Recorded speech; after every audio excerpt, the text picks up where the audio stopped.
सर्वमंथन news Maharashtra. Ahmednagar जिल्हा आणि राहुरी तालुक्यातील मानुरी येथे अयोध्येतील प्रभू श्रीराम मंदिरात मूर्ती प्रतिष्ठापना निमित्ताने आलेल्या श्रीराम अक्षता मंगल कलशाची मानुरी पंचक्रोशीतील भव्य शोभायात्रा संपन्न झाली आहे। अयोध्येतील प्रभू श्रीराम मंदिरात मूर्ती प्रतिष्ठापना निमित्ताने आलेल्या मंगल अक्षता कलशाचे राहुरी तालुक्यात ठिकाणी उत्साहात आगमन झाले। या कलशाचे भाविकांकडून पूजन करण्यात येत आहे।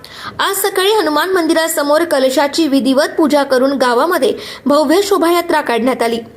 या शोभायात्रेत राम भक्तांसह स्थानिक भजनी मंडळ, पारंपरिक वाद्यांसह ग्रामस्थांचा सहभाग घेतला। ठिकठिकाणी महिलांनी या कलशाची पूजा केली।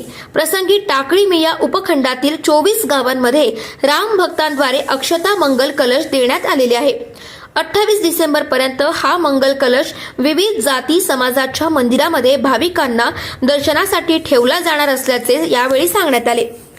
यावेळी संत कवी महपती महाराज, ताहराबाद देवस्थान ट्रस्टचे विश्वस्त बाळकृष्ण महाराज कांबळे, बालब्रह्मचारी शनी महाराज, महंत त्यागी आदित्यनाथ महाराज, धर्माचार्य मंडळ सदस्य सतीश मुळे, उत्तर नगर जिल्हा संघचालक भरत निमसे, अक्षता वितरण प्रमुख यमुनाजी आगाव, नामदेव महाराज जाधव, सखा हरी महाराज जाधव, किशोर महाराज जाधव आदींनी आपले मनोगत व्यक्त केले।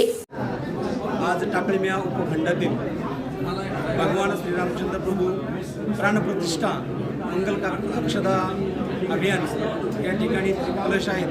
ते कलश या ठिकाणी ग्रामस्तरावर वितरित करण्यात आलेले आहे। या निमित्तानं, या कलशाच्या निमित्तानं, या अक्षताच्या निमित्तानं प्रत्येक गावामध्ये आपल्याला अयोध्येला जाणं शक्य नाही, परंतु प्रत्येक गावातून या ठिकाणी निमंत्रण या अक्षताच्या रूपाने दिले जात आहे। अक्षराच्या रूपाने या ठिकाणी निमंत्रण दिले जात आहे आणि म्हणून या ठिकाणी ग्रामस्तरावर भव्य स्वरूपात या ठिकाणी शोभायात्रा करून या कलशाचं यथोसांग या ठिकाणी स्वागत करण्यात आलेलं आहे।